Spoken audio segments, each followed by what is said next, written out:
Kok Sari nggak kedengaran suaranya ya? Tes, suaranya gimana? Jelas? Sudah. Nah, sekarang baru terdengar. Tadi Oh, nggak sorry. terdengar. Ya, terima kasih sekali lagi. Insya Allah pada malam hari ini kita akan sharing dengan Coach Emi yang akan membawakan materi untuk pengembangan bisnis farmasi. Dan sebelum itu kita berdoa dulu, semoga kegiatan pada malam hari ini bermanfaat. Doa dimulai, Al-Fatihah.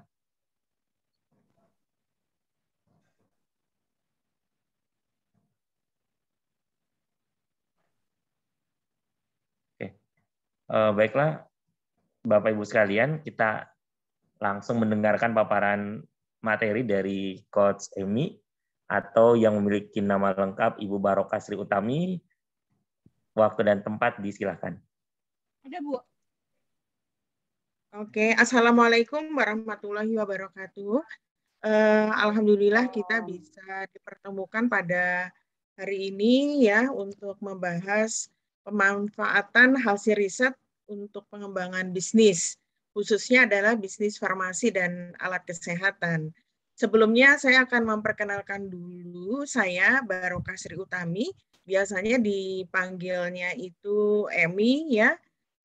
Saya pernah berkarir sebagai apoteker di salah satu industri farmasi selama kurang lebih 31 tahun ya.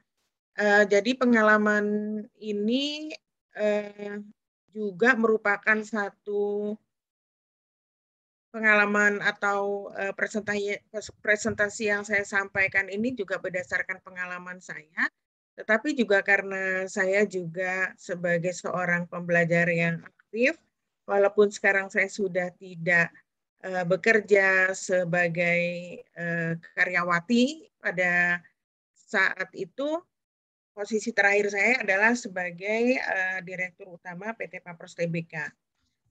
Tapi minat saya itu masih terus di bidang kesehatan dan juga lingkungan hidup. Oke, kita ada waktu sampai dengan jam 9. Mudah-mudahan bisa kita selesaikan dengan lancar ya. Jadi agenda yang akan saya sampaikan hari ini yang pertama adalah isu-isu strategis apa saja yang terkait dengan kondisi terakhir, utamanya di bidang kesehatan dan uh, secara umum ya. Kemudian tantangan dan peluang, kemudian tentunya karena kita membicarakan bagaimana penelitian itu kaitannya dengan bisnis, kita akan lihat bagaimana daya ungkit dari penelitian itu terhadap bisnis.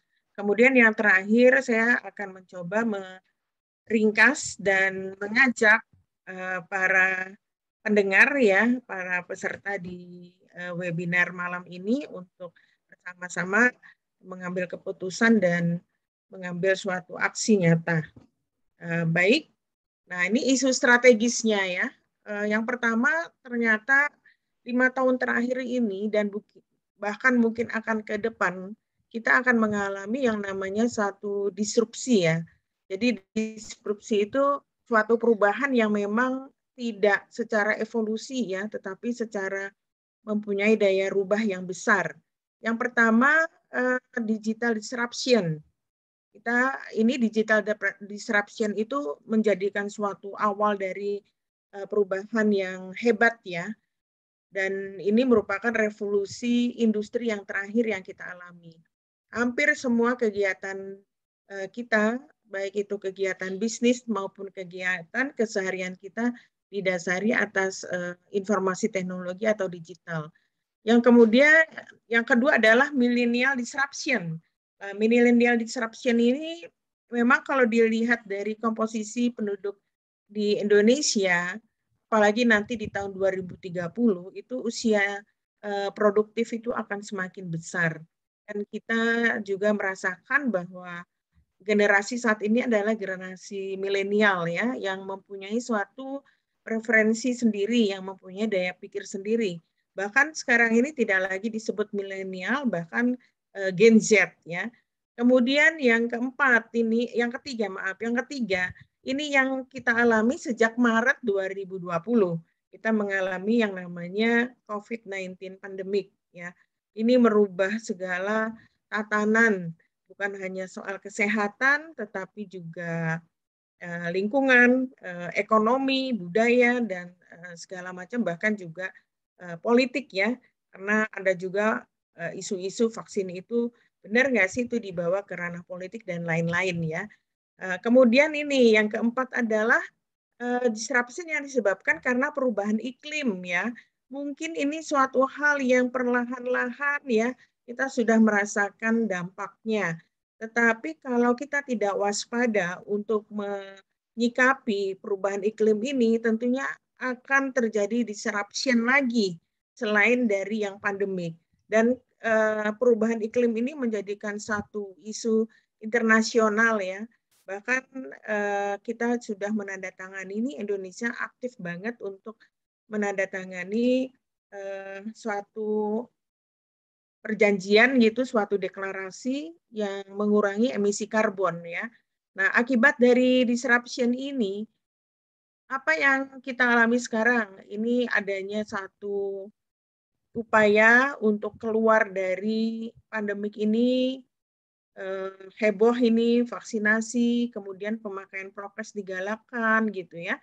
Karena sampai sekarang pun juga kita belum bisa menaklukkan atau berteman dengan virus atau COVID-19 itu dengan berhasil ya.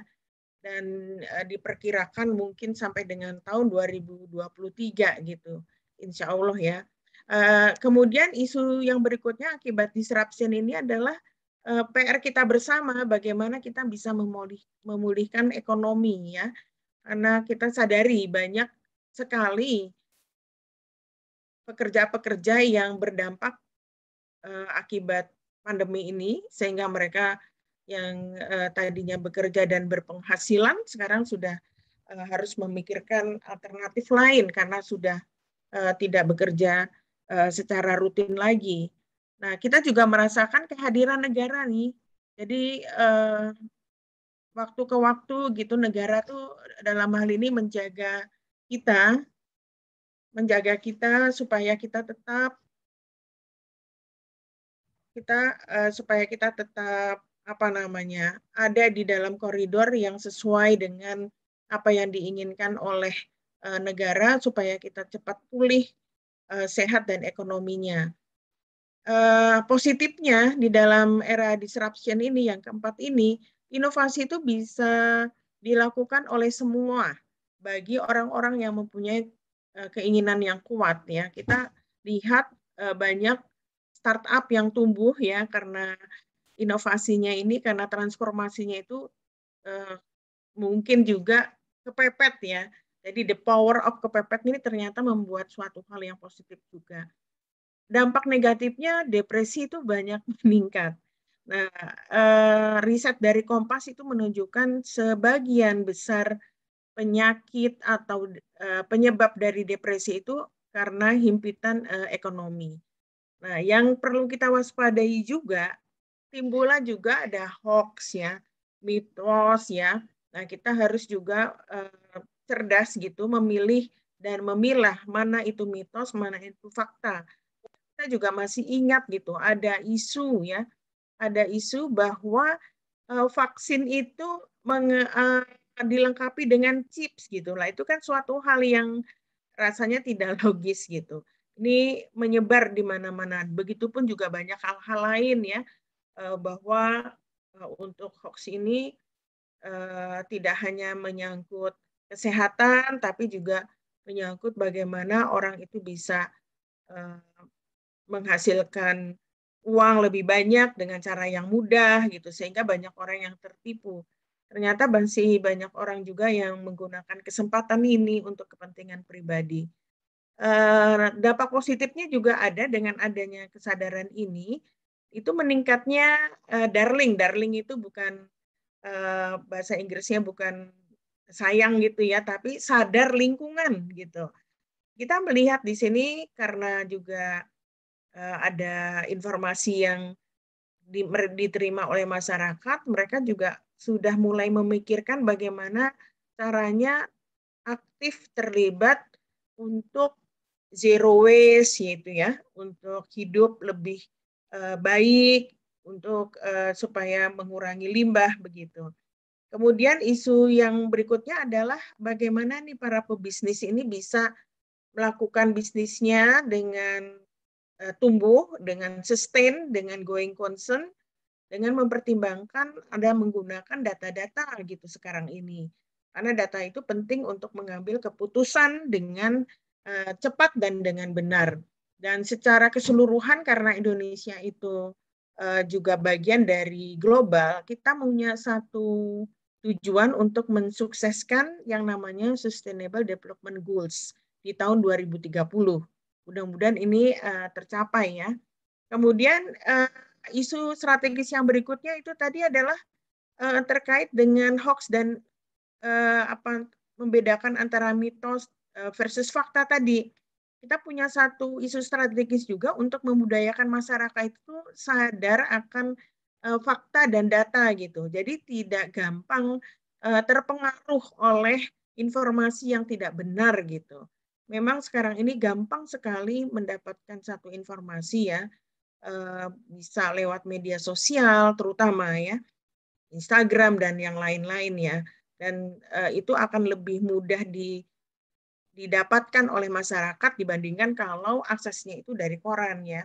Kalau dari koran itu juga kan untuk wartawan yang harus melaporkan atau meliput itu mempunyai satu etika-etika tertentu. Tetapi kalau di media sosial belum tentu punya satu etika-etika yang sama seperti halnya di surat kabar atau media cetak. Nah, inilah yang harus disikapi bagaimana Raja Riset itu bisa berkontribusi gitu. Baik, nah ini Sustainable Goals-nya ini peta untuk tahun 2030 tuh kita harus mensukseskan 17 tujuan dunia ini. Dan Indonesia itu mau tidak mau harus terlibat. Nah, di sini yang paling berdampak akibat COVID itu apa? Yang pertama adalah nomor 2. Nomor 2 itu tidak boleh ada orang yang tidak mendapatkan makanan yang layak. Kemudian juga nomor 3, yaitu harus mendapatkan fasilitas kesehatan yang baik ya. Dan yang berikutnya, yang poin 13 ini, climate action ini terkait dengan tadi disruption yang mungkin aja bisa akan terjadi gitu. Nah, ini kalau kita bisa mengelola 17 sustainable goals ini, insya Allah kita akan menjadi makhluk yang tetap sempurna gitu ya, tetap ada begitu maksud saya. Tidak seperti dinosaurus ya. Kalau dinosaurus dulu makhluk yang hidup dengan berkecukupan, tetapi karena dia tidak bisa beradaptasi sehingga punah. Oke. Nah ini isu yang berikutnya kita lihat di sini. Ini waktu itu saya sampaikan gambar ini pada saat saya sebagai pembicara di konferensi internasional mengenai energi, lingkungan, epidemiologi, dan sistem informasi. Ada dua pilihan bagaimana dampaknya dari COVID ini. Yang pertama, kita bisa menjadi dinosaurus ya kalau kita tidak mematuhi aturan-aturan yang ditetapkan oleh pemerintah dalam hal ini ya. Misalnya pemakaian prokes, bagaimana kita bisa tetap sehat begitu. Tentunya ekonomi itu juga akan berdampak kalau kita tidak patuh. Jadi antara ekonomi dengan kesehatan ini sebaiknya berjalan beriringan begitu. Tapi ekonominya tentunya pertumbuhan ekonomi atau untuk menjalankan ekonominya berbeda dengan sebelum adanya COVID. Nah, kalau kita bisa mengelola kita masyarakat itu patuh terhadap prokes, kemudian vaksinasi berjalan dengan lancar, kemudian pemerintah juga memberikan stimulus-stimulus ekonomi, contohnya itu memberdayakan masyarakat melalui kegiatan atau aktivitas UMKM gitu. Insya Allah kita akan keluar dari pandemi ini dengan budaya baru ya, dengan tetap menggunakan aturan-aturan tetap sehat tadi. Kemudian yang berikutnya tantangan dan peluang. Tadi kita sudah bicarakan isu-isu strategis ya. Kemudian kita bicarakan tantangan dan peluang yang terkait dengan penelitian berikutnya ya yang akan bisa kita lakukan. Jadi karena kita akan bahas mengenai farmasi dan alat kesehatan, tentunya saya akan sampaikan bahwa sediaan farmasi itu atau kita namakan sediaan farmasi ya, terdiri dari bahan kimia, biologi, vaksin, bahan alam atau natural. Kemudian yang B itu adalah alat kesehatan. Lah dari bahan kimia, biologi, vaksin, bahan alam, dan natural, Indonesia itu mempunyai potensi yang sangat besar terhadap bahan alam ini. Indonesia itu termasuk di dalam 5 besar yang memiliki keanekaragaman hayati. Sayang sekali kalau kita tidak terlibat untuk memberdayakan atau menggunakan atau mengelola bahan alam ini untuk kepentingan sebanyak-banyaknya manfaat. Kemudian kalau untuk alat kesehatan, kita masih di atas 50%. Alat kesehatan itu import dari negara-negara lain. Nah, padahal Indonesia itu penduduknya nomor 1 di Asia Tenggara dan nomor 4 di dunia. Pasarnya sangat besar sekali di Indonesia nih. Banyak orang atau banyak negara-negara yang ingin juga masuk kepada pasar di Indonesia. Nah, tentunya boleh-boleh saja pemerintah juga membuka kesempatan begitu, tetapi pertumbuhan ekonominya itu tidak untuk negara lain, tapi untuk bangsa kita sendiri. Untuk itu kita harus melihat kira-kira peluang dan tantangannya seperti apa. Ini adalah kehadiran negara di dalam komitmen untuk kemandirian industri sediaan farmasi ya dan alat kesehatan yang sudah dilaksanakan dengan lancar di Jogja tanggal 9 November tahun ini ya. Ada beberapa komitmen-komitmen yang dilakukan antara perusahaan-perusahaan ya dengan pihak regulator ya untuk mempercepat hal ini ya. Hal ini juga sejalan dengan keputusan atau instruksi Presiden nomor 6 tahun 2016 mengenai kemandirian bahan baku dan sediaan farmasi. Nah, ini saya sampaikan di sini Papros di mana saya bekerja pada saat itu menggunakan peluang hasil penelitian riset untuk kemandirian alkes. Jadi kita itu masih mengimpor yang namanya bone filler ya dari Korea contohnya, kemudian dari Eropa. Nah, bone filler ini banyak digunakan untuk trauma gitu ya, karena kan juga banyak masyarakat kita yang mengalami kecelakaan kerja atau karena banyak kendaraan motor 2 juga ya, kendaraan motor gitu yang terjadi kecelakaan. Nah, itu kalau pas dioperasi itu operasi tulangnya, artinya tulangnya patah begitu, itu menggunakan bone filler untuk mempercepat penyembuhan dari tulang itu gitu. Nah, ini kita dalam hal ini Papros meraih penghargaan karya anak bangsa dari Kemenkes RI. Nah, ini yang di samping saya ini adalah Dr. Ferdiansah. Beliau adalah dosen di Universitas Airlangga dan beliau juga bekerja di Rumah Sakit Dr. Sutomo. Ini adalah bentuk konkret ya bagaimana penelitian itu bisa digunakan sebagai satu pemicu adanya bisnis baru. Dalam hal ini adalah alat kesehatan. Dengan demikian ketergantungan Indonesia terhadap bone filler itu sudah berkurang begitu ya. Tentunya hal ini tidak bisa dihasilkan dengan mudah ya. Perlu ada satu upaya-upaya tidak hanya antara UNER Dr. Sutomo dengan Papros, tetapi juga asosiasi dari kedokteran atau ortopedi, dan juga dari pihak regulator.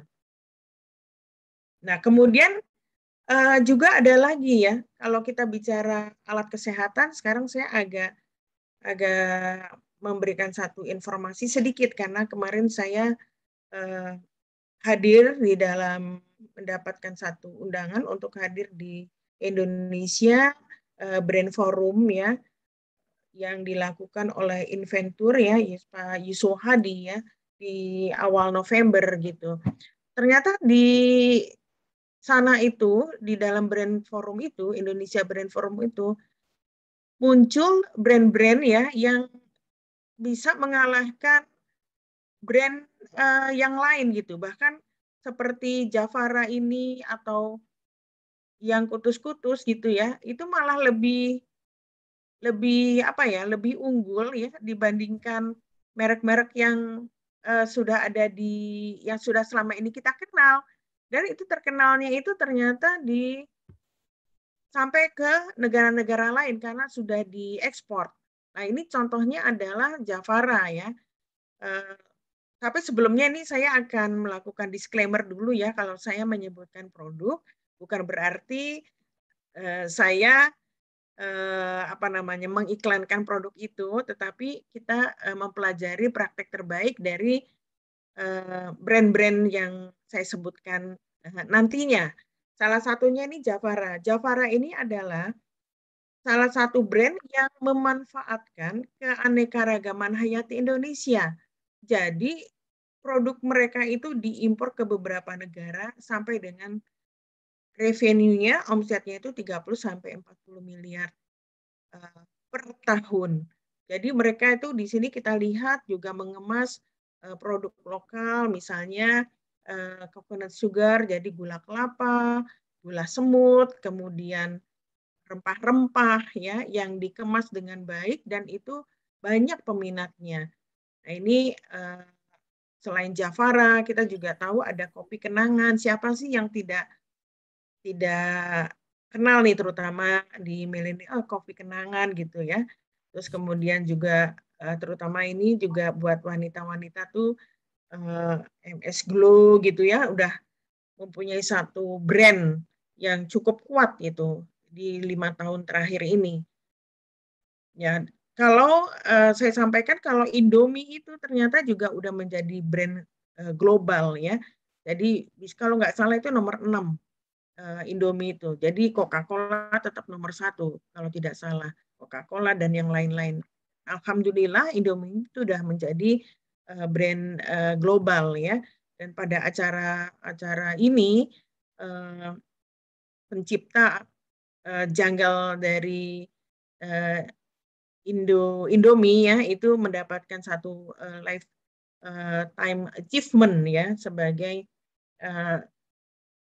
konten kreator atau sebagai salah satu yang bisa menciptakan iklan yang menarik gitu.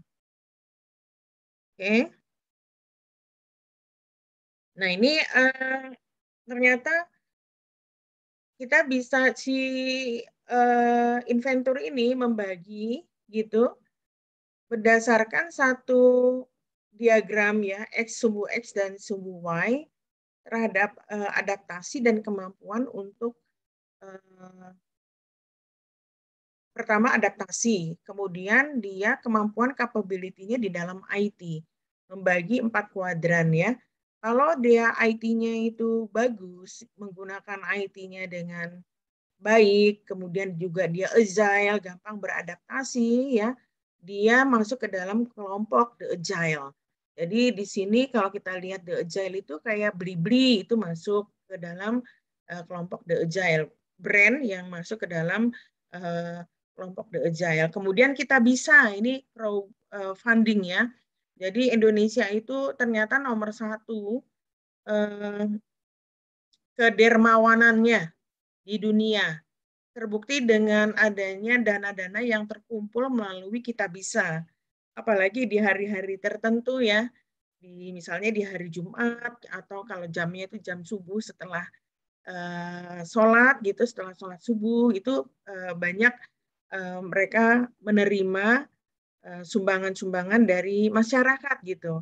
Dan dengan adanya e-money atau seperti elektronik, pembayaran secara elektronik, itu memungkinkan untuk membayar atau memberikan kedermawanannya itu tidak terbatas jumlahnya, bisa sampai 1.000, 10.000, bahkan lebih dari itu.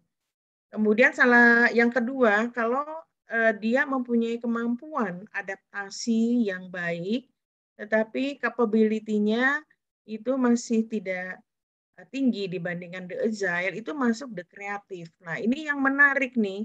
Di dalam the kreatif ini itu ada produk yang berbasis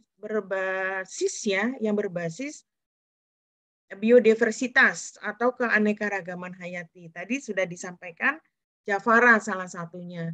Kemudian kutus-kutus gitu. Ya, mungkin kutus-kutus ini buat ibu-ibu seringkali menggunakan minyak kutus-kutus itu untuk berbagai macam penyakit ya. Maksud saya penyakit yang tidak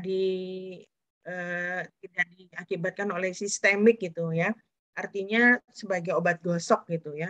Obat luka pun juga pakai kutus-kutus gitu. Harganya cukup mahal gitu. Nah, dia masuknya ke sana ke the kreatif. Kemudian kalau sebaliknya, kalau brand yang kemampuan menggunakan IT digitalnya itu tinggi, tetapi kemampuan untuk beradaptasinya itu tidak segencar yang kreatif, itu masuk ke dalam kelompok the digitals. Kayak seperti Kumparan, ya, Halodoc, kemudian Ajaib, ya.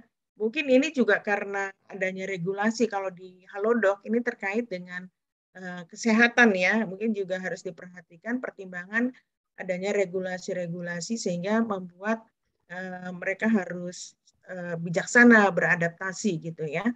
Kemudian nih ajaib ini juga salah satu kayak seperti apa ya, sekuritas bukan ya kayak seperti sekuritas gitu ya yang apa namanya? Mewadahi para milenial yang berinvestasi di saham.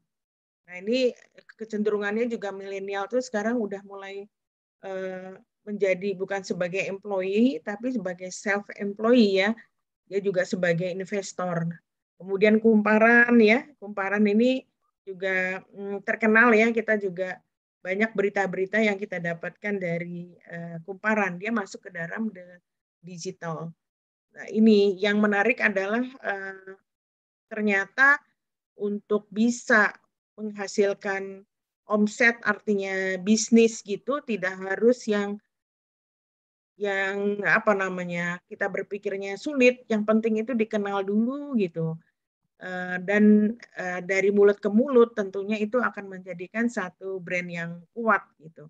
Nah, permasalahannya adalah bagaimana kita bisa melakukan pengamatan, bisa melakukan ATM ya, ATM bisa meniru dan juga bisa melakukan apa modifikasi ya, amati, tiru, modifikasi ya terhadap merek-merek atau brand yang saya sebutkan ini. Maaf.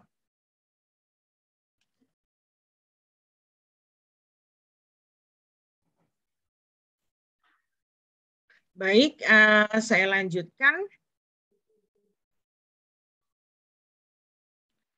Nah,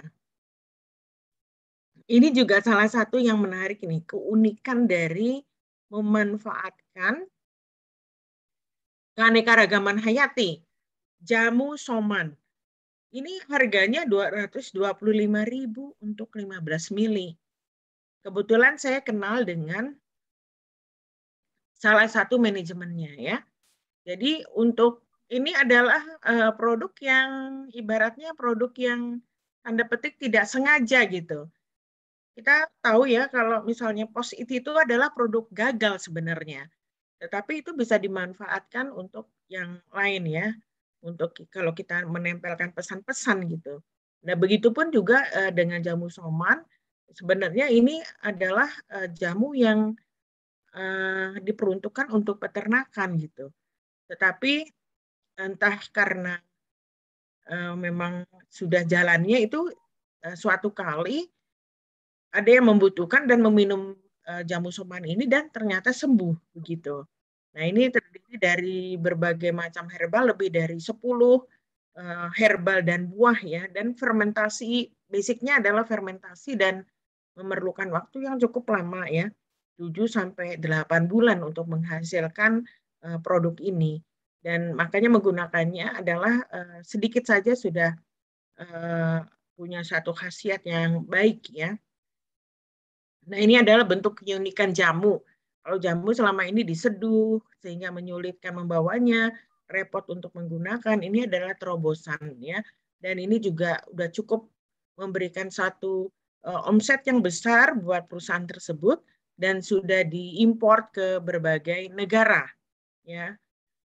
Dan bahkan ini juga menjadikan salah satu lanjut ke dalam uji klinik sebagai pengobatan, bukan pengobatan, maaf, untuk meningkatkan imunitas tubuh yang diperlukan saat COVID ya. Jadi juga bekerja sama dengan BNPB. Nah, ini yang sebelah kanan ini Mas Hari dan Mbak Nin ini ada begitu jam bukan ini gambarnya itu iklannya itu begini. ya. Yang salah bagaimana orang bisa mampu menjualnya? Udah jam jago itu jago jualnya bagaimana? Halo, ya mohon maaf, saya bisa lanjutkan Prof. Darwin. Ya, jadi ini salah satu contoh juga yang apa namanya, kita punya produk yang katekin ya, yang dari katekin nanti mungkin bisa ditambahkan oleh Prof. Darwin ya, yang paham mengenai hal ini ya. Baik, ini salah satu atau beberapa produk yang unik ya. Oke, kemudian gimana sih selanjutnya penelitian yang dibutuhkan gitu ya, supaya penelitian itu juga mempunyai satu dampak kepada bisnis gitu ya. Nah, sebelumnya saya akan sampaikan satu slide ya, tabel yang mencerminkan market share dari produk herbal. Kalau saya bagi di sebelah kanan ini ada kuratif, preventif, promotif, dan kosmetik. Ternyata kalau fitofarmaka ini itu market share-nya 22% sebagai kuratif. Kemudian kalau yang sebagai preventif itu 49% jamu dan OHT. Kemudian yang promotif jamu dan OHT. Nah, ini kalau fitofarmaka itu bisa dipakai sebagai alternatif, terutama untuk orang-orang yang mempunyai satu perhatian khusus karena misalnya lambung ya, karena usia begitu ya. Biasanya dokter itu memberikan fitofarmaka sebagai terapi alternatif begitu. Nah, data yang diperlukan tentunya harus ada uji klinik untuk yang fitofarmaka. Dan acuan pemakaiannya ke depannya ini bisa digunakan di rumah sakit, kemudian di Fornas, di klinik herbal. Tentunya tidak hanya fitofarmaka, tapi juga minimal adalah obat herbal terstandar. Begitu. Nah, ini adalah potensi bagaimana penelitian bisa dilanjutkan di sini sebanyak-banyaknya itu ditingkatkan dari jamu minimal ke OHT aja, obat herbal terstandar gitu. Baru kemudian naik ke fitofarmaka. Tetapi untuk naik ke fitofarmaka itu lumayan biaya yang dibutuhkan.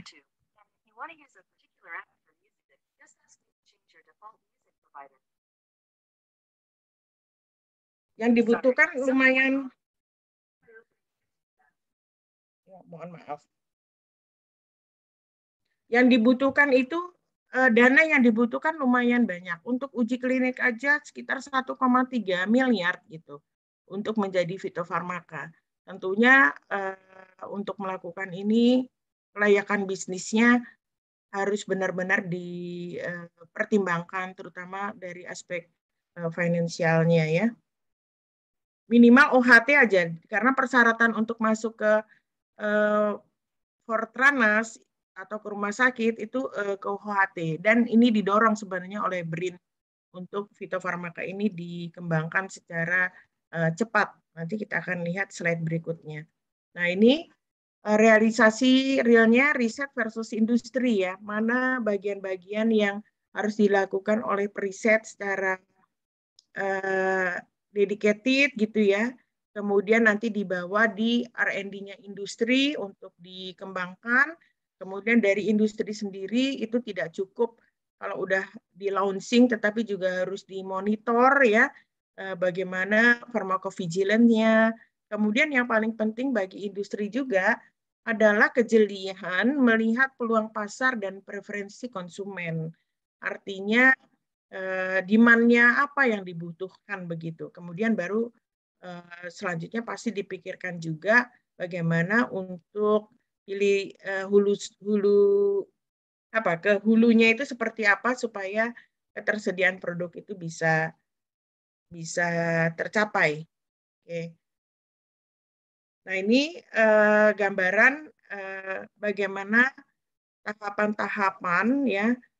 Tentunya di sini ada satu yang kita harus lihat bareng-bareng. Ternyata kehadiran negara dalam hal ini adalah BRIN itu sudah sangat mendukung sekali terhadap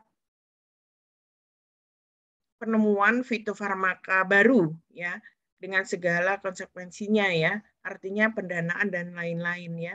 Karena untuk fitofarmaka sendiri itu harus melewati fase klinik, uji klinik fase 3.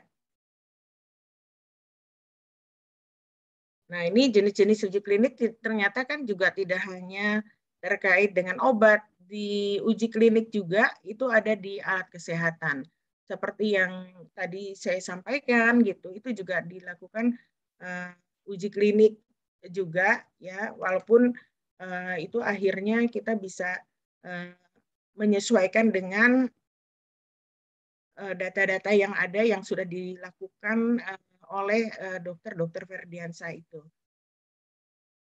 Nah, ini yang lebih ini juga uji klinik vaksin yang sekarang sedang dilakukan. Jadi vaksin di Indonesia itu sekarang udah lebih dari 10 yang mendapatkan emergency use authorization ya. Dan belum ada yang mendapatkan nomor izin edar karena WEA itu pemakai nomor izin yang diberikan dalam kondisi yang darurat. Hal ini memang ditempuh supaya cepat untuk mengurangi adanya COVID itu. Ini dalam rangka juga hari antimikroba, ini juga ada potensi bagaimana kita bisa terlibat di dalam penelitian ini ya.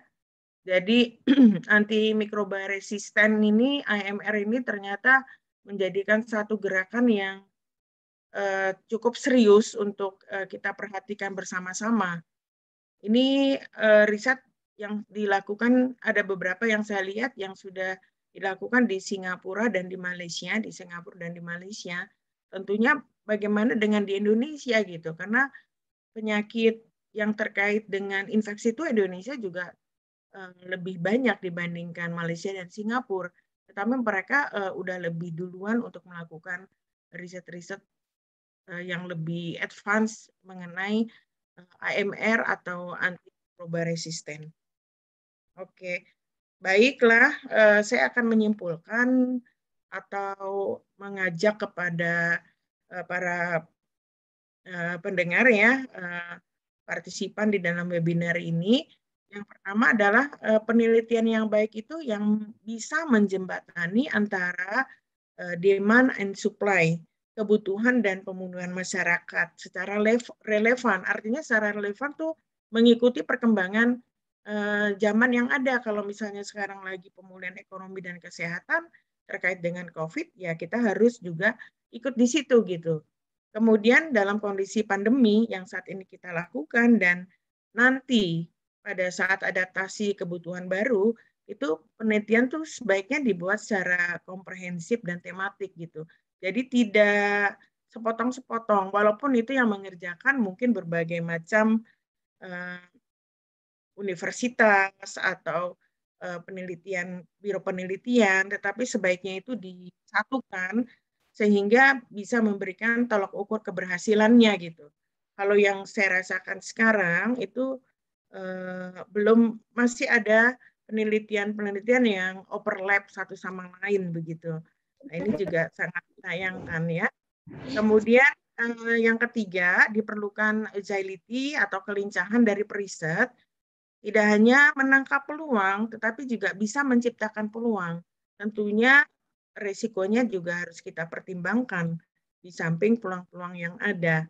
Tetapi kita yakini bahwa kita ibaratnya kalau naik sepeda, begitu, tentunya kita tidak putus asa kalau menemukan satu tantangan atau kegagalan, kita segera bangkit dan kita bisa segera perbaiki. Nah, ini saya mengajak untuk tim di Raja Riset untuk berkontribusi untuk memberikan budaya sadar data ya. Jadi mungkin Raja Riset sebagai bagian dari Hafasa ya bisa apakah mempunyai newsletters ya yang bisa memberikan informasi kepada masyarakat terhadap tema-tema tertentu sehingga masyarakat itu bisa mengerti data-data gitu, tidak percaya kepada informasi yang salah gitu atau hoax tadi. Saya pikir saya sudahi presentasi saya ini sebagai pemantik diskusi atau pertanyaan jika ada. Terima kasih dan mohon maaf apabila ada hal-hal yang kiranya kurang berkenan ya, dan saya terbuka untuk menerima saran dan pertanyaan-pertanyaannya bisa disampaikan jika ada. Waktu saya kembalikan kepada Coach Hari. Silakan Coach Hari. Oke, makasih Coach Emi. Ini materinya luar biasa ya. Luar biasa menggigit kita akan sadar data. Karena kalau kita nggak punya data, ya wassalam ya, bisnis kita bakalan nggak bisa bergerak ke sana kemari. Dengan bahkan data saat ini tuh dengan adanya analis ya, yang data scientist itu sangat berpengaruh. Bahkan di Instagram, Facebook itu udah dimanfaatin semua tuh. Kita ngeklik contohnya ngeklik tentang gym nih. Iklan berikutnya itu yang muncul tentang gym semua. Itu sangat pentingnya terkait dengan data. Jadi ini sangat menarik nih untuk diskusi malam ini. Monggo Bapak Ibu ada yang ingin dikonfirmasi, yang ingin didiskusikan langsung bareng Coach Emi, silakan. Saya boleh ya, Coach Hari, Bu Emi. Silakan. Materinya luar biasa. Di awal tampak sangat ringan sebenarnya, tapi sangat berat di dalamnya ternyata sesudahnya ya Bu ya.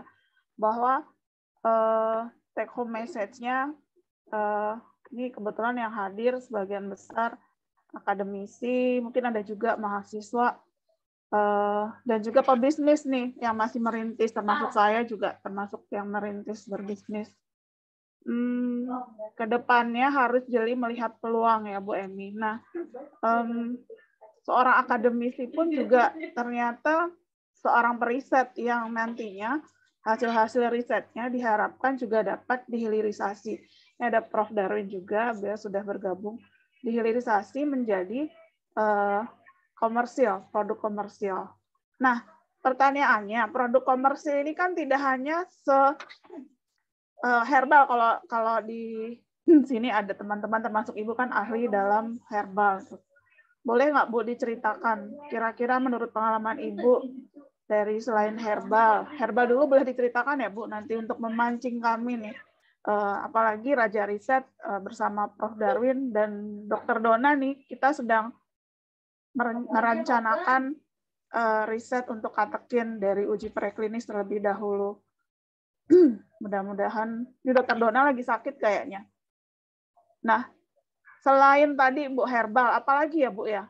Saya lihat tadi di yang mendapatkan penghargaan itu achievement ternyata bukan hanya herbal ya Bu, digital saja, menyediakan jasa digital dan apalagi tadi Bu yang di slide ke-10 yang ada Halodoc dan lain-lainnya. Sebenarnya itu kita juga bisa kalau dipikir-pikir menyediakan hal-hal seperti itu. Itu sih Bu, komentar dan pertanyaan. Silakan. Ya, kalau herbal itu tadi ya, kalau misalnya kita ke fito, kita mesti mengerti apa yang menjadi kekuatan kita, begitu. Baik dari sisi teknis maupun dari sisi terkait dengan keuangan gitu. Jadi pengalaman saya, kalau kita melakukan satu launching produk herbal, itu jangan langsung ke fitofarmaka gitu.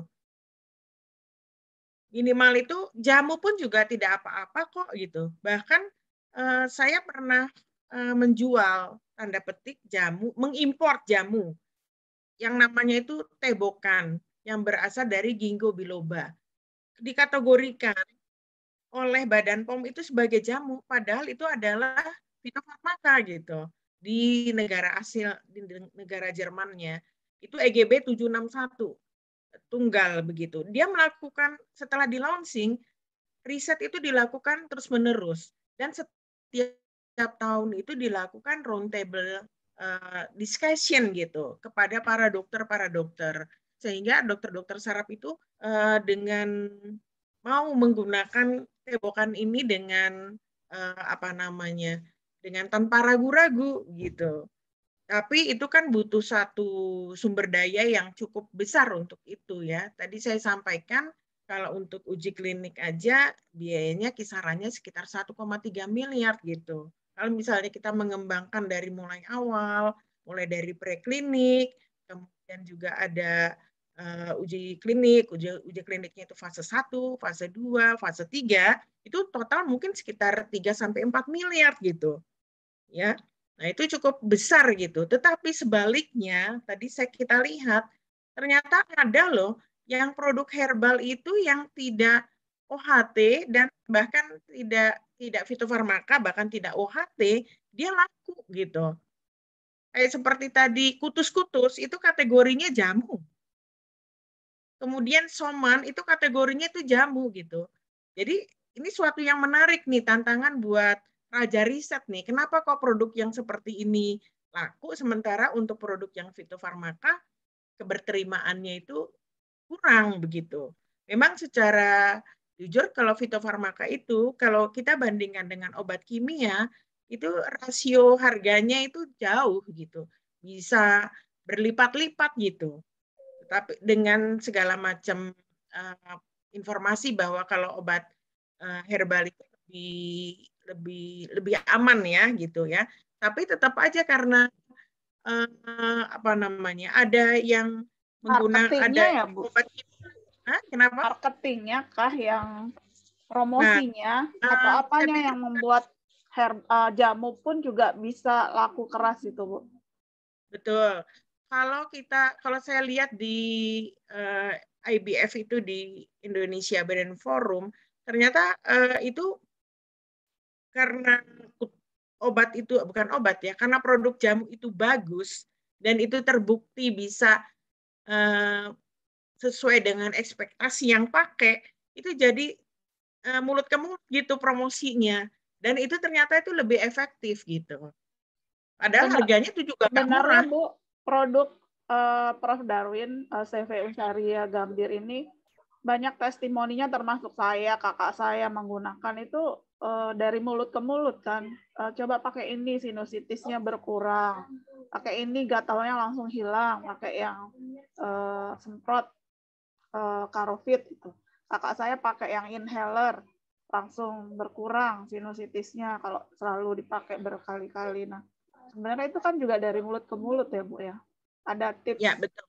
Ya. Tapi seperti yang saya bilang Soman tadi, itu tidak langsung setahun 2 tahun, Mbak. Puluhan tahun. Oh iya. Baik. Jadi memang harus konsisten gitu, dan kita juga harus menjaga mutunya gitu. harus dengan telaten, harus memanage gitu. Kayak seperti Soman itu mereka di daerah perifer dan informasinya itu dengan radio-radio. Bahkan si Soman tuh punya radio loh.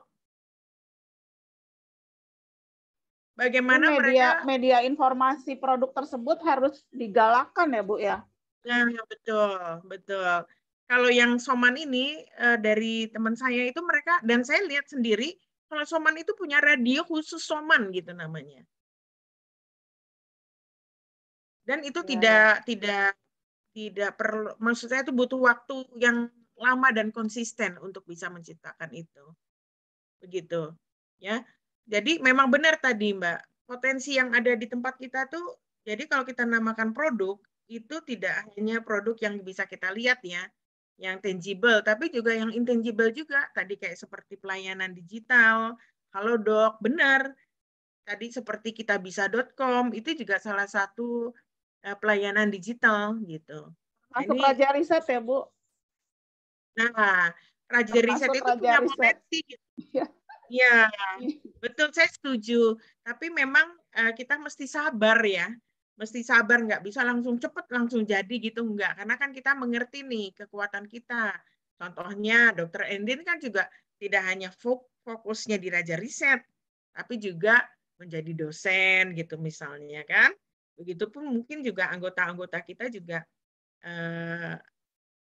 belum sepenuhnya untuk mengelola Raja Riset, dan saya maklum karena ini kan umurnya aja belum ada 1 tahun ya.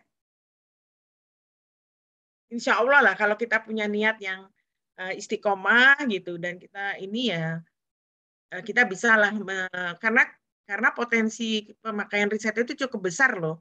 Jadi saya pernah melakukan atau bukan pernah melakukan menggunakan jasa riset itu bayarnya tuh 300 juta Mbak untuk pekerjaan cuma 3-4 bulan. Dan risetnya itu sifatnya itu juga bukan kuantitatif loh, kualitatif, riset kualitatif gitu. Hanya untuk menentukan potensi pasar ini bagus apa enggak ya gitu. Dan fokusnya itu biasanya para pebisnis menggunakan data-data riset itu lebih banyak bagaimana sih demand-nya gitu. Bagaimana customer itu preferensinya kayak apa gitu. Itu yang paling banyak. Nah, mungkin itu dulu yang digarap gitu misalnya. Gitu Mbak Nin. Mungkin nanti ada Prof. Darwin, silakan kalau ingin menambahkan nih, Prof. Darwin yang tadi disebut-sebut kita punya produk unggulannya Karofit ya, yang dari. Assalamualaikum. Baik. Assalamualaikum warahmatullahi wabarakatuh. Jadi saya sangat berbahagia sekali dengan artikel yang Ibu sampaikan. Ya, kenapa kalau saya presentasi itu tidak sengaja saya tidak buat mendetail kepada ini karena kadang-kadang hanya menjual gagasan seperti kemarin di LKN Nawacita. Di situ ada salah satu ketua LIPI yang lama, sekarang dia BRIN jadi deputi. Ya, jadi menjual gagasan. Kenapa? Jadi ini tadi pagi kita sudah komunikasi. Jadi ini sekedar info buat kita semua. Jadi jadi kemarin itu pada webinar dengan LKN itu sengaja kita atur sedemikian rupa supaya ada pilot project.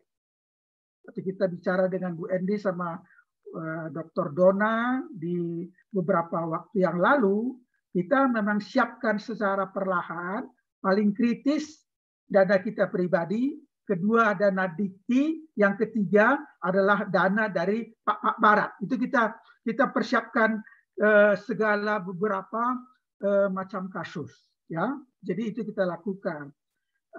Satu hal lagi, memang saya dalam kasus ini karena kita kan peneliti, jadi kalau saya menyatakannya selalu itu adalah mystery of life karena bukan riset dulu, bukan. Karena kebetulan saja kita ekstraksi itu Gambir itu menjadi katekit, kemudian datang COVID, dan ternyata menurut literatur itu katekin itu adalah 10 daripada 70 terbaik sebagai antiviral agent. Nah, itu dia. Itu dasar kita yang pertama mengembangkannya. Dan pada saat itu kita beberapa dari ikatan alumni Jerman seperti Ibu bilang tadi, kita beberapa yang respirator kita buat. Tadi ada Ibu lihat tadi itu adalah uji alat kesehatan. Kemudian ventilator ada. Tapi yang ini karena itu kan biayanya sangat besar.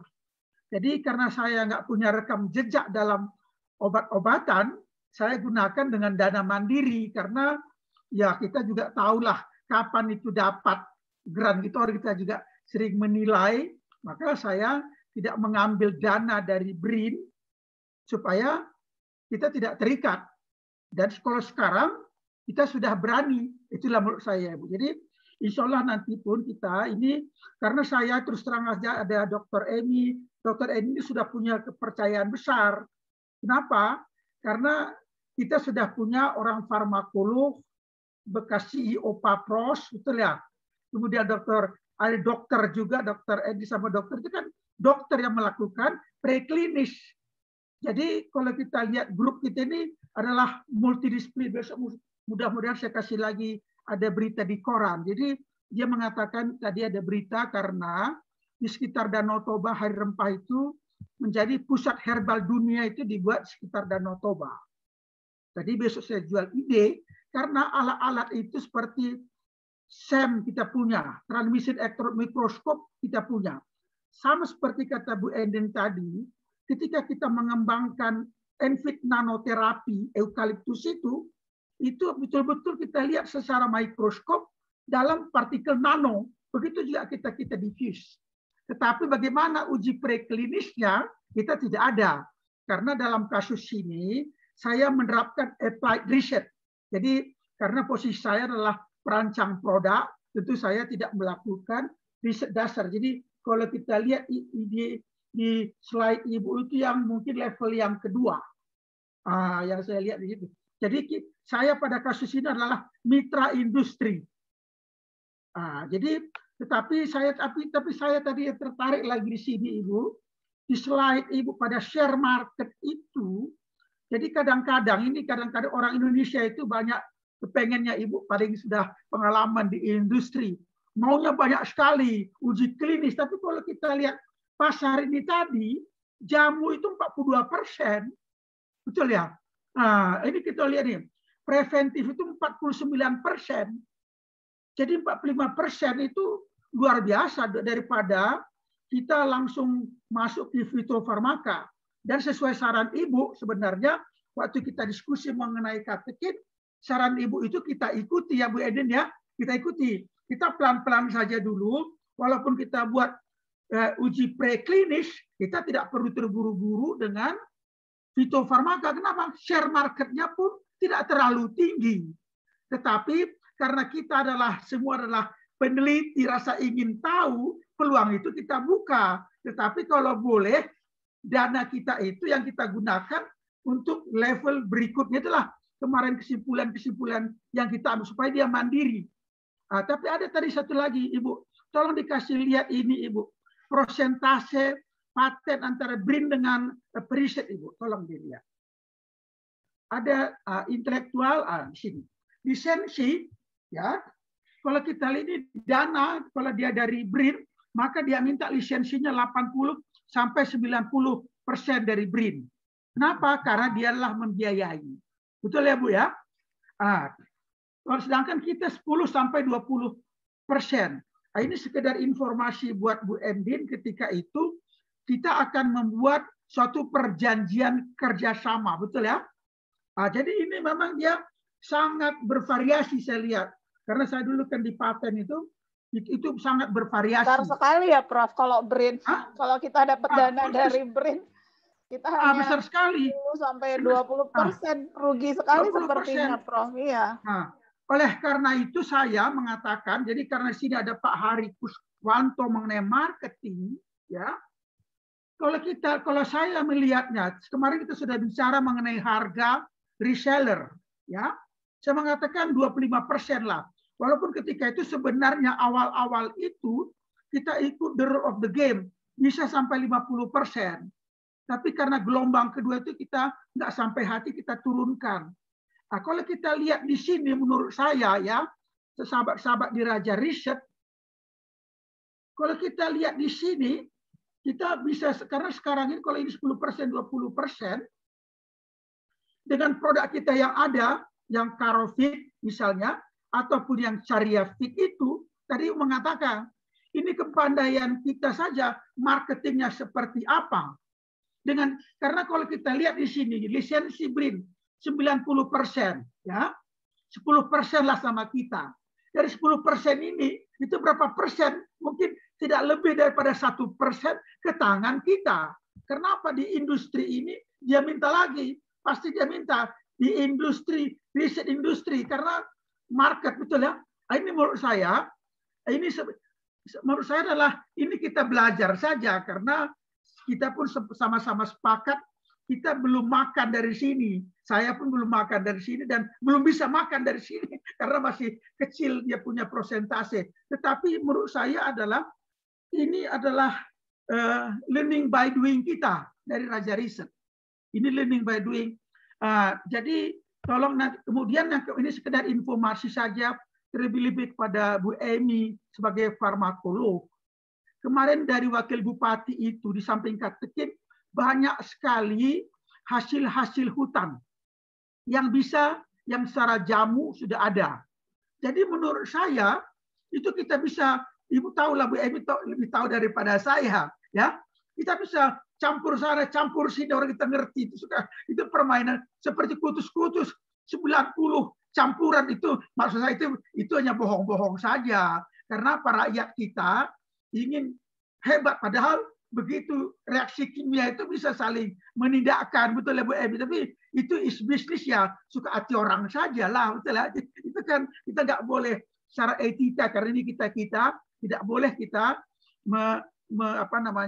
memberi judgment kepada orang lain. Tapi kasus kita ini kan produk review, kajian produk secara profesional tentu saja bisa. Oleh karena itu saya, Bu Emi, khususnya seorang farmakolog, nanti menurut saya lah ya, nanti saya ada share lagi yang dari Pak Barat itu, karena apa? Teknologi ekstraksinya kita kuasai, Ibu. Itu kita sudah kuasai. Dan kemarin kita dengan LIPI, dia sudah mengatakan, kita nggak perlu bangun dulu, tidak perlu, kecuali kita sudah establish. Begitu juga dengan destilasinya, sampai turunan keempat ke bawah itu kita miliki kemampuan. Dan saya sudah buat. Tapi ketika kita menjual, itu masalah. Karena apa? Ya kita selama ini di laboratorium, tentu saja pasar kita belum kuasai. Tetapi maksud saya kepada Dr. Emi, mainan kita dengan Katekin ini, kemarin kata Pak Bupatinya, sudah oke lah ya. Tapi saya belum tahu berapa anggarannya. Karena kalau menurut saya, yang anggaran terbesar itu tadi Ibu sudah mengatakan, kalau kita uji klinis, betul lah Bu ya? Betul lah, itu mahal. Tapi kalau sekedar jamu saja, nggak perlu ada gitu. Tapi saya sependapat dengan Ibu, pengalaman saya dengan BP POM ini, semua itu harus kita publikasi. Oleh karena itu, waktu kita diskusi dengan Bu Endin pun, saya mengatakan, walaupun nanti menurut perjanjian itu pemiliknya adalah CV Unkarya, tapi kita publikasi secara nasional maupun internasional. Kenapa? Supaya kita, branding ibu-ibu juga meningkat. Dan itu menjadi milik publik. Yang ada tentu saja ada yang kita rahasiakan sebagai resep-resep yang khusus itu saya kira itu wajar-wajar saja. Kenapa? Supaya kita mendapat di sini tadi ada lisensi dan sebagainya. Jadi ini pikiran saya, tetapi saya kira peranan Pak Hari di sini sangat penting menurut saya. Sementara ini sambil kita berbarengan, sambil karena Ibu tahu kan di Papros itu ada produk satu kita luncurkan, tapi produk yang kelima sudah ada di lab, betul enggak Bu ya? Betul ya? Satu-satu kita luncurkan, satu-satu. Jadi terus dia sustain. Ini yang kita buat. Biarkan dulu yang sudah ada ini kita luncurkan, yang mana karena sudah ada 2 izin BP POM itu. Tapi saya tadi tertarik yang iklan virus itu tadi. Bagus dia iklannya. Ini kan permainan kata-kata saja. Betul ya, Pak? virus pasti ada, gunakan ini, harganya mahal. Nah, itu saya belum sampai, baru ini kemarin saya bayar orang lah ya, karena tidak terlalu mahal. Karena selama ini pun, seperti saya sampaikan kepada ibu-ibu dan bapak-bapak, selama ini masih dalam grup terbatas, karena takut juga saya terlalu laku, nanti ada orang yang iri hati. Tapi ini khusus yang BRIN ini, Ibu, insya Allah awal November, awal Desember saya ketemu dengan Pak Deputinya, kita akan bicarakan yang ini. Kita akan bicarakan, Bu Emi ya, saya memang mungkin tahun ini belum, karena kan biasanya anggaran BRIN itu yang sudah ada itu adalah proposal yang setahun sebelumnya. Saya tidak tahu, minimum pada tahun depan kita sudah dapat. Nah, satu lagi, saya tidak tahu.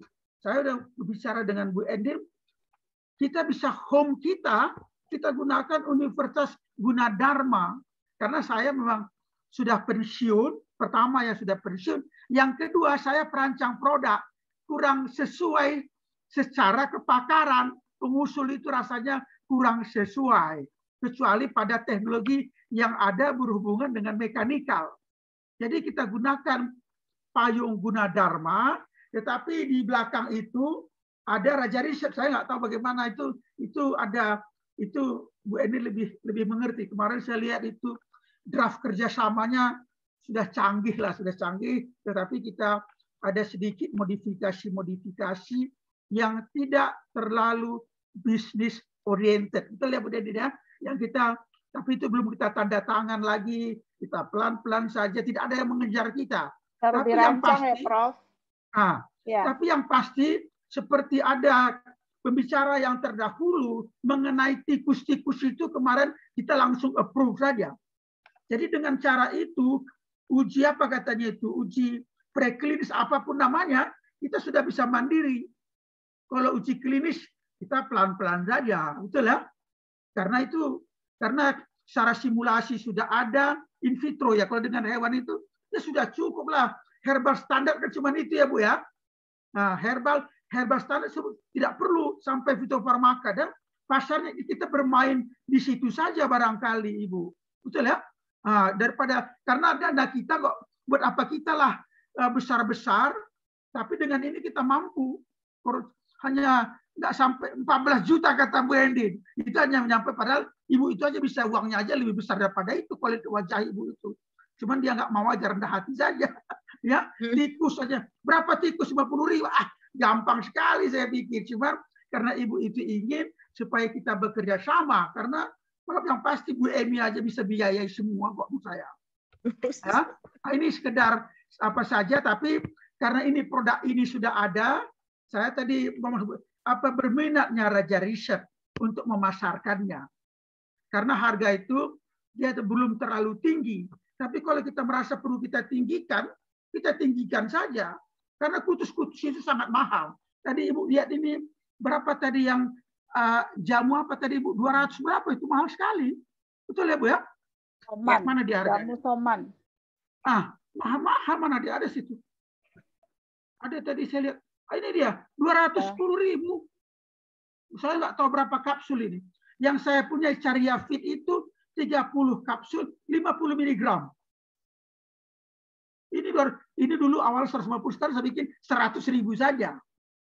Jadi begitu juga yang lain ini. Ini lagi jamu soman 15 ml. Bayangin ini 225.000. Yang saya punya itu nano itu dulu 150.000, 20 ml. Sekarang saya bikin 100.000. Kadang-kadang gratis pula. Pak, aku nggak ada uangku, kata pelanggan.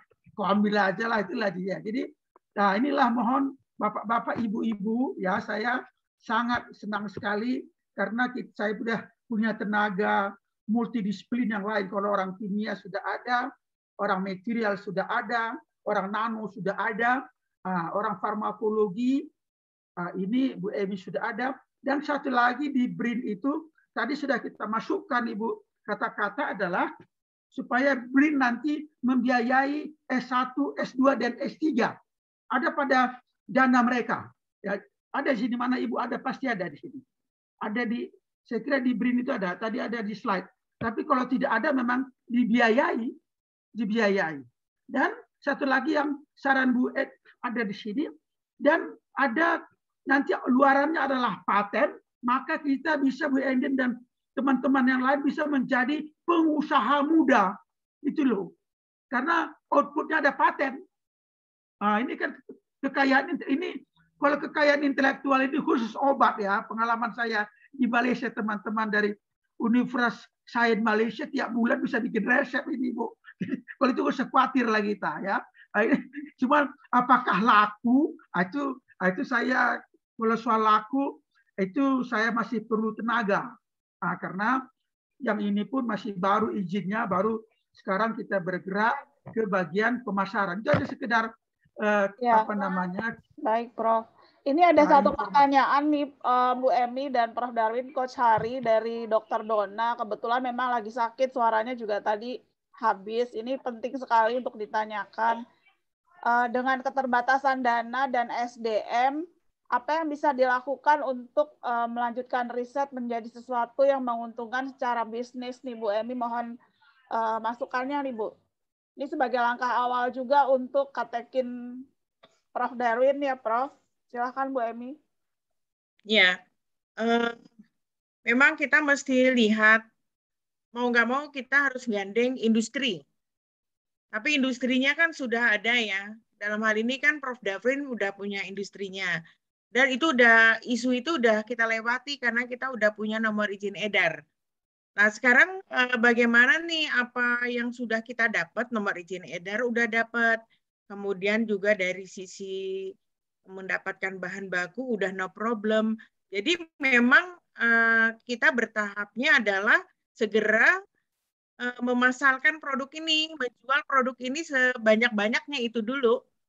Nah, bagaimana cara menjualnya? Nah, itu perlu kita pikirkan bagaimana mengedukasi gitu, menarik masyarakat untuk membeli produk ini gitu. Nah, tentunya kita perlu melakukan satu mapping dulu ya, Prof. Darwin ya. Selama ini terkait dengan pemasaran itu apa sih yang udah dilakuin gitu. Nah, tentunya setelah dari hasil mapping itu barulah kita tahu langkah berikutnya seperti apa gitu. Jadi kayak seperti Soman tadi, dia punya radio gitu kan, karena untuk pemasyarakat, untuk mengedukasi masyarakat itu mau nggak mau tuh sekarang itu udah radio tuh masih menjadi pilihan untuk masyarakat di daerah perifer gitu. Ini tentunya nanti dalam hal ini kita sudah sepakat ya, karena ahli marketingnya itu Coach Hari ya, begitu ya. Coach Tapi Hari, demikian Bu Emi, kita tetap. Bu Emi, berarti ini Coach Hari harus berbicara di sini ya. Ya, sebelumnya saya ini dulu ya, ya Mbak silakan, Indin, Bu. koreksi dulu sedikit gitu ya. Prof. Darwin, saya bukan seorang farmakolog. Saya seorang apoteker yang belajar farmakologi begitu, tapi bukan farmakolog. Saya apoteker, Prof. Oke, begitu aja sih. Farmakolog itu dokter Ika, Prof. Kalau yang yang herbal, oke, maaflah ya. Farmasi herbal dokter Dona. Kalau Bu Emi apoteker. Apotekernya memang farmakologi itu juga diajari di apoteker. Tapi oke, kita lanjut ke Coach Hari nih. Gimana ya, Coach Hari? Apalagi Coach Hari sudah keliling ke Indonesia nih. Harusnya produknya sudah mulai dipasarkan nih, Coach. Ketika webinar, silahkan, Coach.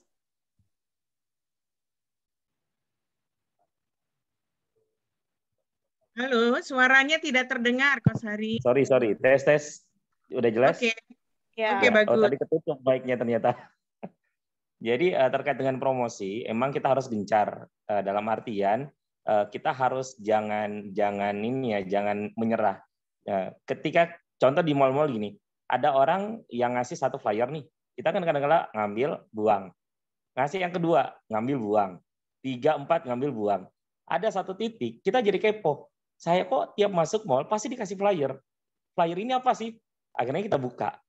Pada saat kepo, awalnya cuma ngebaca sekilas. Lama-kelamaan karena kita keseringan ngelihat flyernya, kita tertarik, pengen nyoba.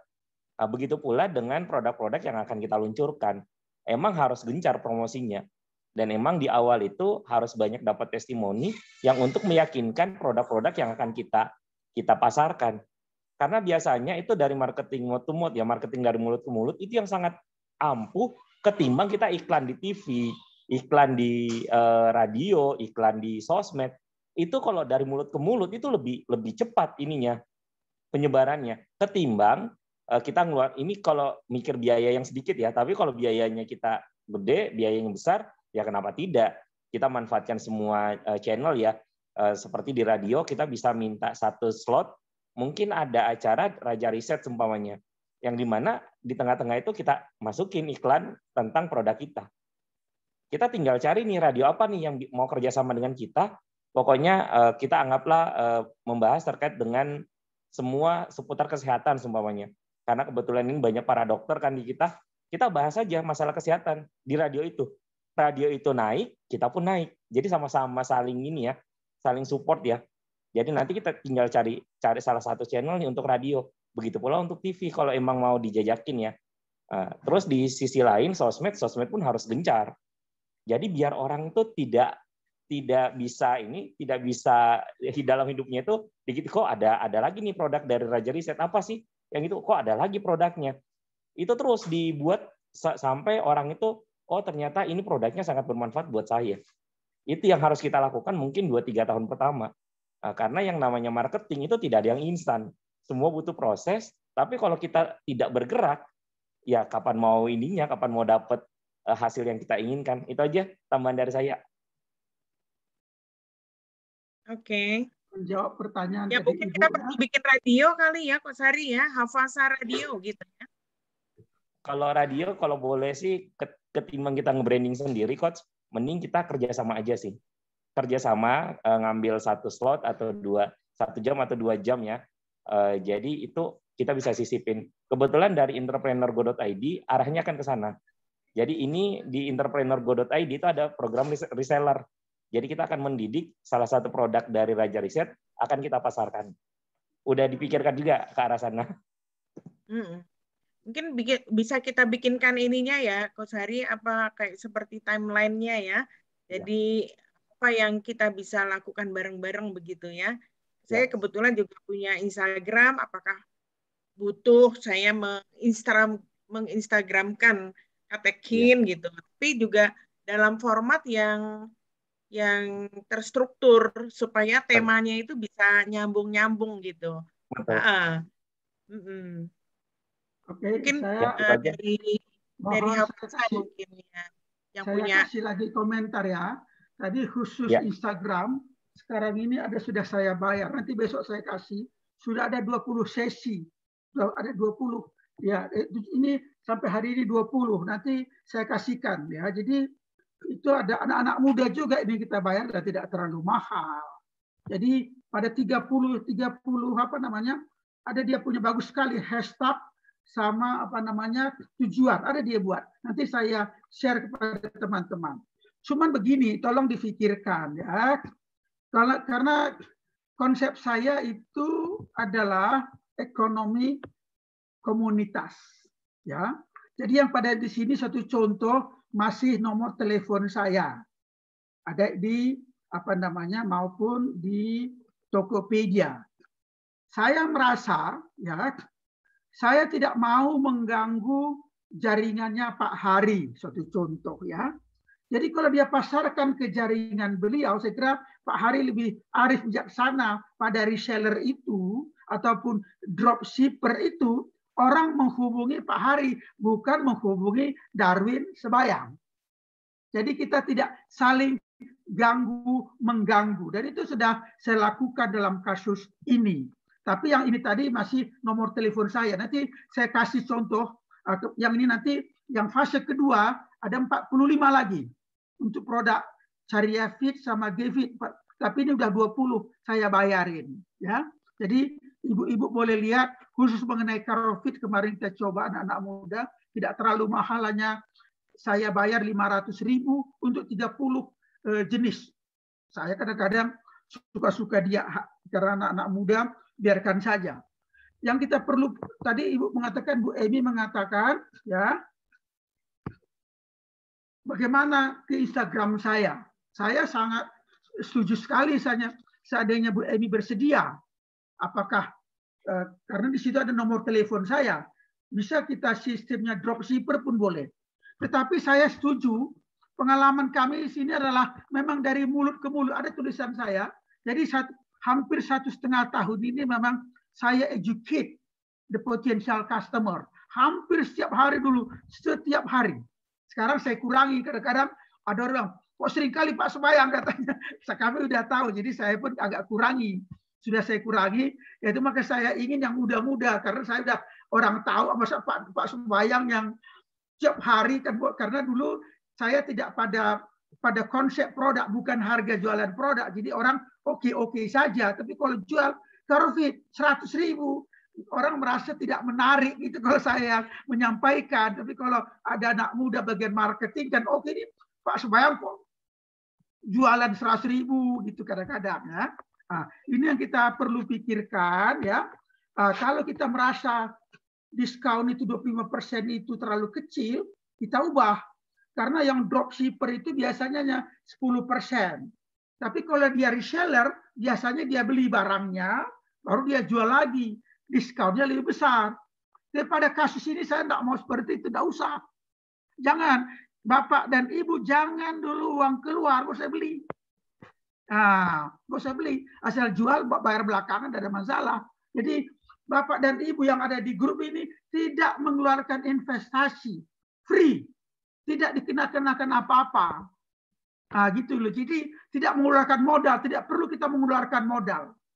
Dan salah satu karena Bapak dan Ibu sini banyak yang dokter, mungkin bisa menulis di Detik dan sebagainya. Ini sedang saya akan coba karena Raja Riset ini. Karena banyak dokter, kita menulis saja apakah ketekin. Tidak harus kita tetap jaga etika profesionalisme.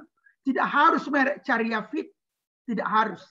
Nah, ini Prof. Darwin ada pertanyaan yang sesuai dengan pernyataan Prof. Coach Hari, izin membacakan ya, Coach. Ya. Dari Dr. Monita. Dr. Monita ini ahli anti-aging. Untuk tahap pemasaran, apakah boleh kita mengklaim manfaat produk herbal tertentu untuk manusia? Padahal hanya sampai tahap uji preklinik. Nih menarik nih, Bu. Oke. Ibu Ebi yang menjawab lah, jangan saya. Baik.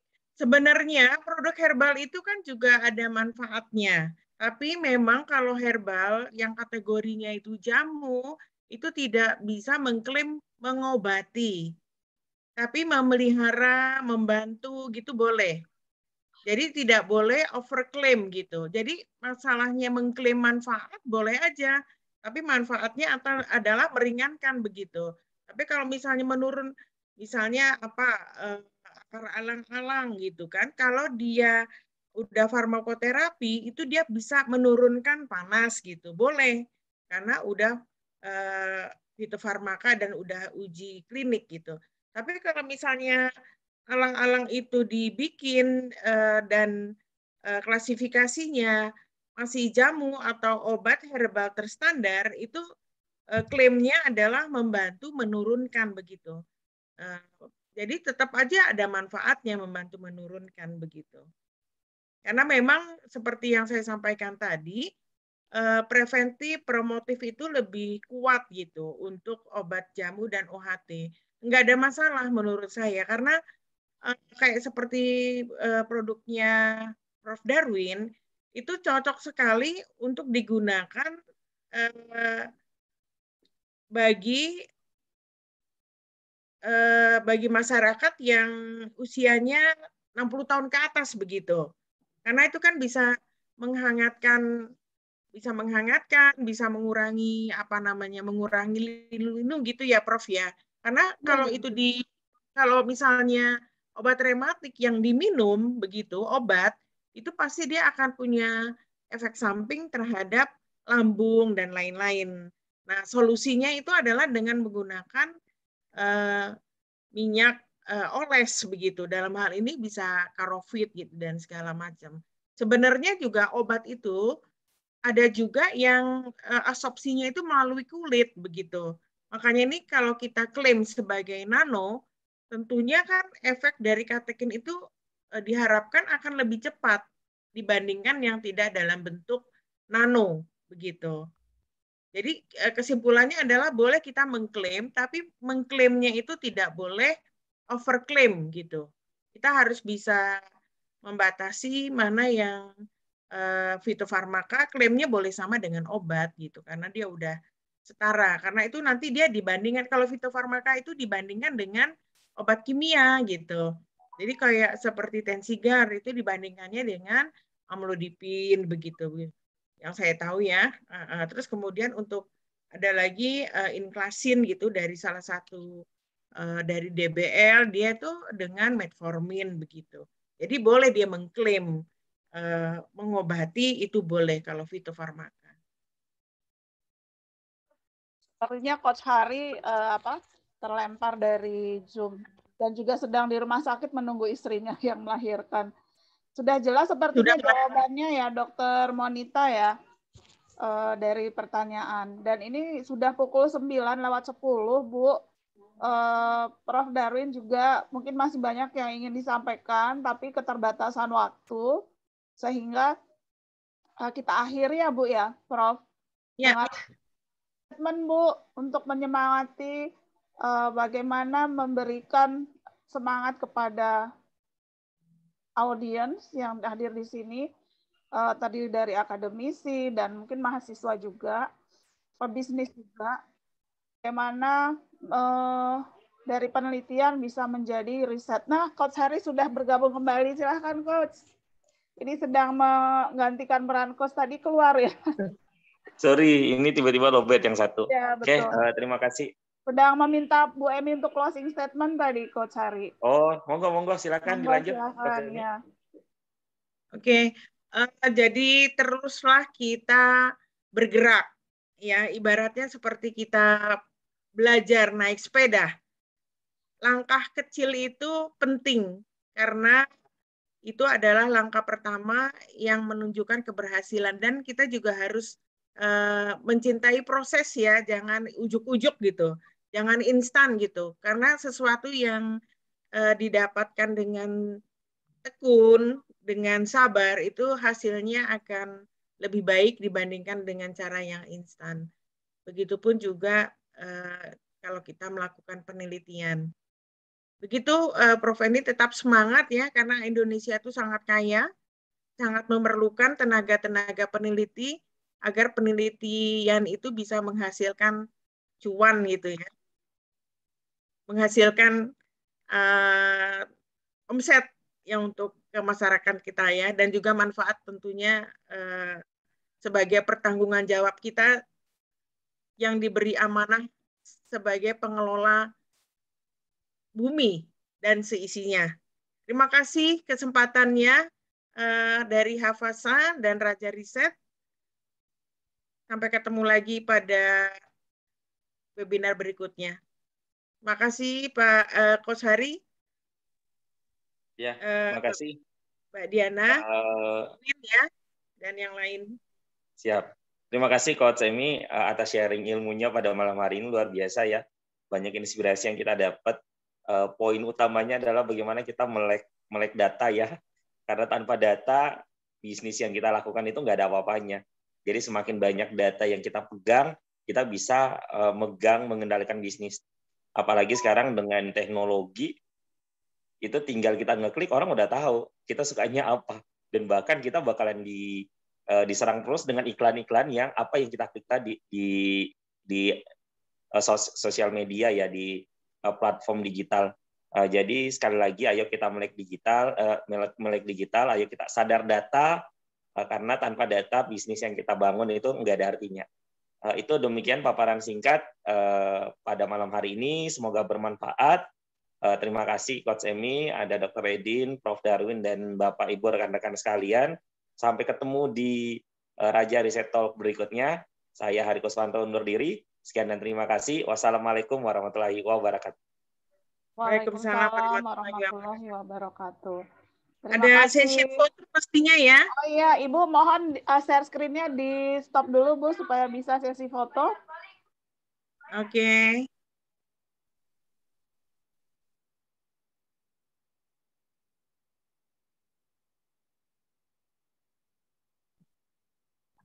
Di mute, Dr. Edin. Oh iya, teman-teman yang bisa open cam, silahkan. Ini ada, nanti biasanya kalau yang seperti ini yang kerekam hanya yang open cam aja, yang lainnya gelap semua. Baik, kita foto bersama, 1, 2, 3.